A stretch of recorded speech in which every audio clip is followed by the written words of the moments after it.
Okay, we've been looking at a lot of different operations on matrices and things we can do with them. One thing I will point out is, and I've kind of said this before, there's a lot here, meaning there are the basic underlying ideas of linear algebra and matrices and what they do, which are the more theoretical aspects, and then there is the how can I use this for problem solving applications, which we will do a lot of in this class. And essentially what that means is at some point in history to try to solve some problem, somebody came up with some trick that they thought was really cool and said, hey, look, I can use this. And out of that, we get some new trick that you get to learn to solve a certain type of application. I say that because what that means is we will have the basic underlying definitions and ideas and properties of matrices, as well as a lot of different applications and things like that we will solve. We will not necessarily spend tons and tons of time on every single different type of application, simply because it'll take an incredible amount of time, and I don't want to bore you with hour after hour after hour of examples of different applications. I can do that if you want. If you want me to go through different things at more depth, again, feel free to email me, text me, whatever, let me know, and I'll gladly do that.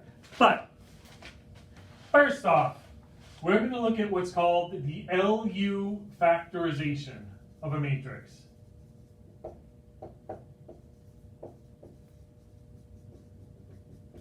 And again, there's the idea of what this is, and then there's the why we care about it and how we use it from a problem-solving perspective. So first, the actual definition. If A is an n by n, again, a square matrix, that's important for these. If A is an n by n matrix,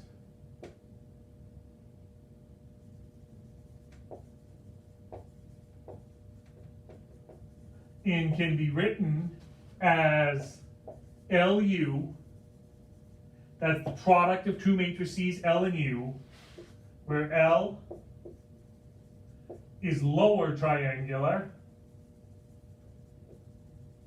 and U is upper triangular.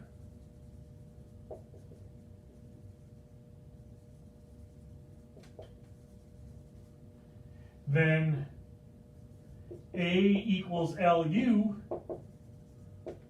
is the LU factorization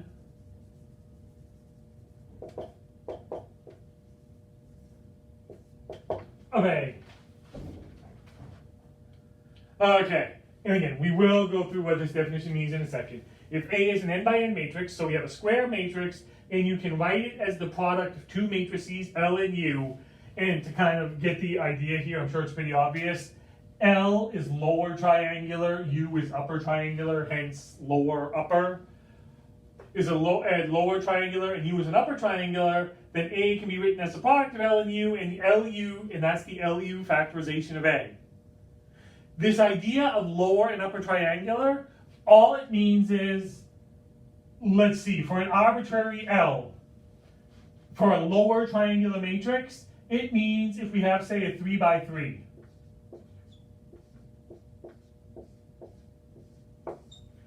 This is lower triangular because everything above the diagonal is a 0. Along the diagonal doesn't have to be 0, and the bottom half, the lower half, is anything. It can be 0 or not, but this is lower triangular. By the same kind of idea, maybe 1, 4, 7, 0, 0, 0, 1, 1, 1. Just make it really easy on myself. That matrix is upper triangular because along the diagonal and above is non-zero, or again, there can be zeros in there, that's not a problem. But the bottom below the diagonal is all zeros. That's lower triangular, that's upper triangular. As a student, I often got confused about whether the diagonal had to be 0 or not, and when it was 0, what that meant, and when it was not 0, what that meant. You can actually mess around with these things a little bit and see some interesting properties of matrices based on that diagonal right there. I took a class in grad school called simultaneous triangularization, where we worked with matrices a lot like this, with this triangularization idea. But again, lower triangular, the bottom triangle can be non-zero, upper triangle is all zero. Upper triangle is non-zero, bottom triangle is zero. So if you're given a matrix, and you can write that matrix as the product of two matrices L and U that have these properties of triangularization, then that L times U is called the LU factorization of A.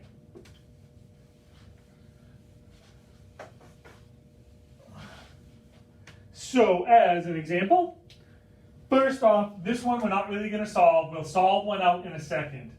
But just to shortcut it first, suppose A is 1, 2, 1, 0. I let L equal 1, 0, 1, 1. And U is equal to 1, 2, 0, negative 2. This is clearly lower triangular. This is clearly upper triangular. Just check them. Find LU. First row, first column. 1 times 1 is 1. The 0 doesn't matter. First row, second column. 1 times 2 is 2. The 0 doesn't matter. Here, 1 times 1 is 1. 1 times 0 is 0, so that's 1.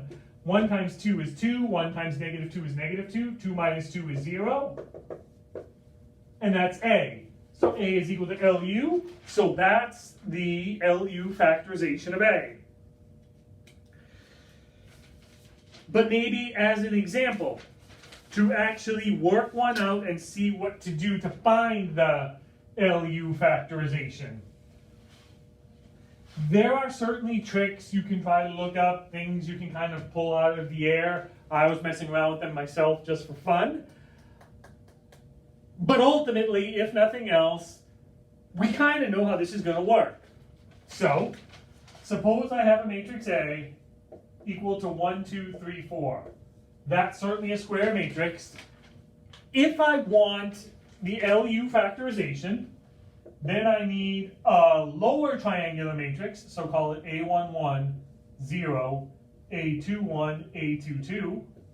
That's lower triangular, times an upper triangular, B11, B12, 0, B22.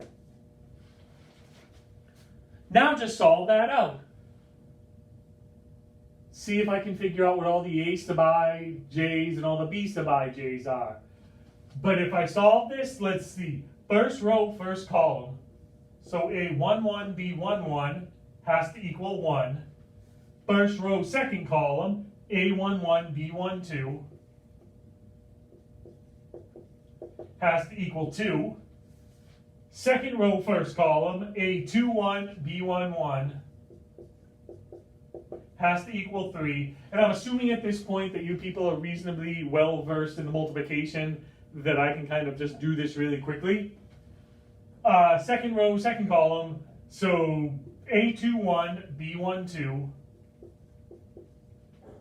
plus A22, B22 has to equal 4. Now just solve this. And it should be pretty clear. I have 4 equations and like 6 unknowns. So there's an infinite number of solutions here. So just kind of manipulate it and get things that are nice. In this case, I'm going to let A11 equal 1. If I do that, then clearly B11 has to equal 1. So 1 times 1 is 1. And if A11 is 1, B12 has to equal 2. 1 times 2 is 2. B11 is 1, which means that A21 has to equal 3. Now I have all of those, plug in down there, and I get A21, which is 3, times B12, which is 2, plus A22, B22 has to equal 4. That's 6, subtract it, A22, B22 equals 4 minus 6, which is negative 2. And then just to keep it in line with my notes, I let A22 equal 1. Yep, good. which then means that B22 has to equal -2. So now I have my matrices. Let's see, A11 is 1, 0, A21 is 3, A22 is 1, B11 is 1, B12 is 2, that's going to be a 0, B22 is -2. And now we can check it to see if this actually works. That's clearly lower, that's clearly upper triangular. If I multiply them, first row, first column, 1 times 1 is 1. First row, second column, I'll get a 2. First row, second row, first column, I'll get a 3. Last one, 3 times 2 is 6. 1 times -2 is -2. 6 minus 2 is 4. 1, 2, 3, 4, which is A. And I have my LU factorization.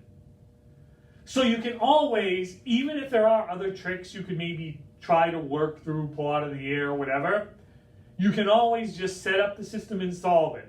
And yes, can you do this with a 3x3? Yeah, you'll just end up with more equations to solve, more variables to find. But again, the trick is pretty straightforward. It's just solving systems of equations like we know. Okay. But now the question, I can't believe, I have it written in my notes, good. Okay. Just so we're clear one more time. A is 1, 2, 3, 4. Then I had my L. We're going to use this in a second. So I want to write it down. My L was 1301. My U was 120, -2. Good. Okay. So how do we use this? Well, there's a little bit of kind of a trick right here. Over here, maybe. Why do we use these matrices a lot? A lot of times to solve a system of equations out with an augmented matrix. So maybe I have something like AX equals B. There's my column matrix for my x's. There's the A that the coefficient matrix that I'm trying to solve. B is my solution matrix over here. But now, well, I know A is L times U. So I can rewrite this as L times U times X equals B. Now, what I'm going to do is let Y equal U times X.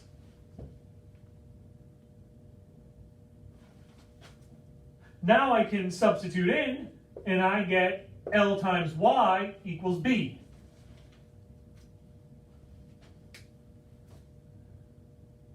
And you should all say, wow, okay, I totally see the trick now and what's going on. That really looks like I'm just randomly doing a bunch of algebra for no reason whatsoever. But think about it. Using these over here, and we're going to do one in a second, but can I solve this out pretty easily? Well, yeah, actually, Y will just be my variables, Y sub 1, Y sub 2, Y sub whatever. This would be a column. L would be a lower triangular matrix, but because this is lower triangular, I'll immediately get the value of Y sub 1 using this one right here, because that's a 0. And then once I have Y sub 1, I can substitute in here, and I can get Y sub 2. Which means I don't have to do any row and column operations and all of that.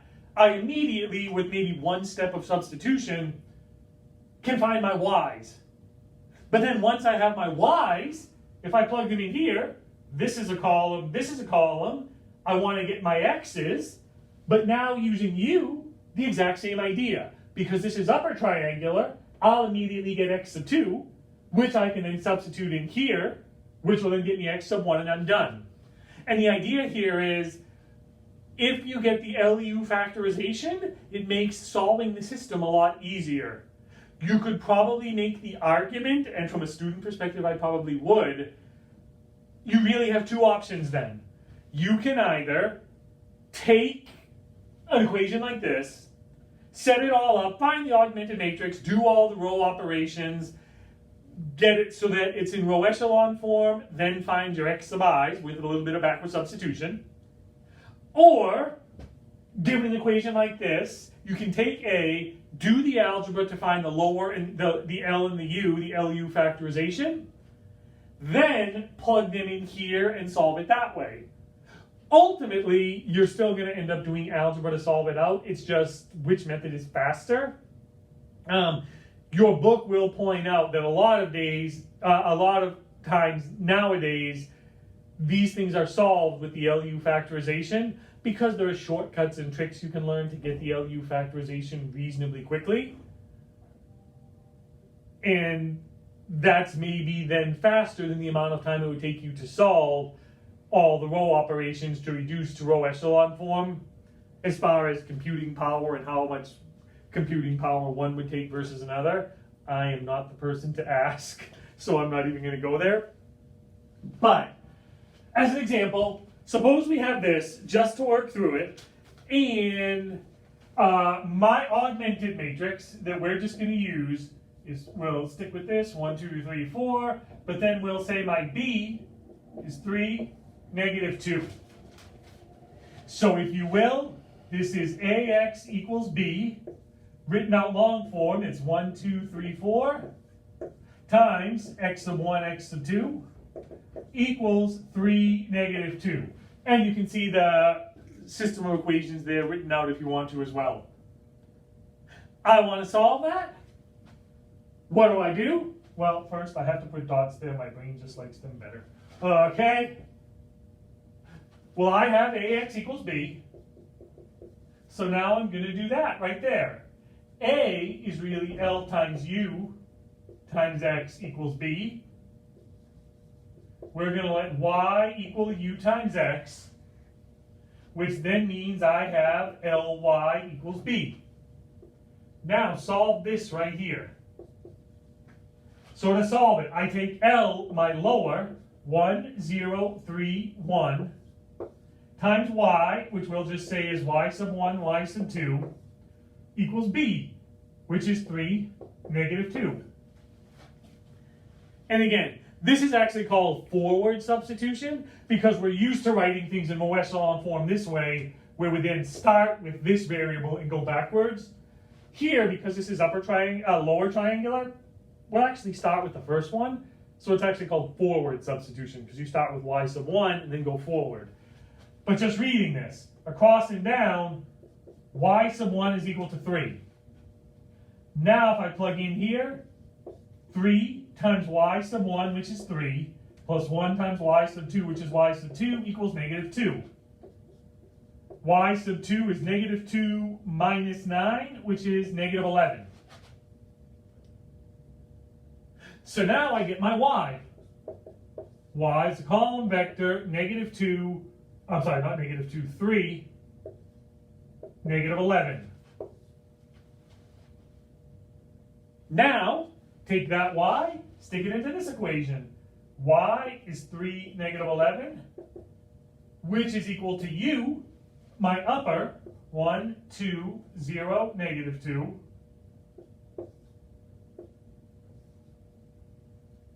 times X, X sub 1, X sub 2. Now I'll just erase this to get it out of the way. And again, if I solve this out, now using forward substitution, 0 times X sub 1 is 0, -2 X sub 2 is equal to -11, which means X sub 2 is 11 over 2. Now, X sub 1 plus 2 times 11 over 2 has to equal 3. Those cancel. X sub 1 plus 11 equals 3. X sub 1 equals 3 minus 11, -8. So now my solution is X sub 1, which is -8, and X sub 2, which is 11 over 2. And I didn't have to do any row or column operations. I just had to find L and U. The last thing we can do, though, to see if this trick is actually working like it's supposed to, is just check it.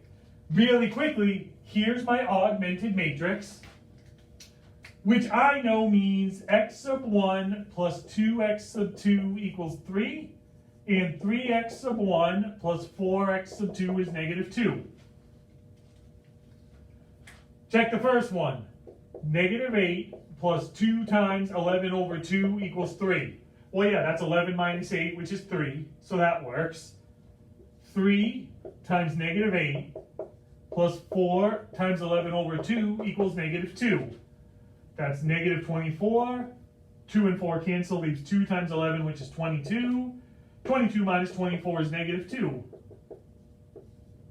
And that checks. So there's my solution right there. So again, can you solve these problems by way of row operations?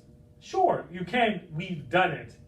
This is just another way to do it, by way of this thing called the LU factorization. And again, from a computing standpoint, maybe as our problems get more and more complex, is this faster than the row and column row operation approach?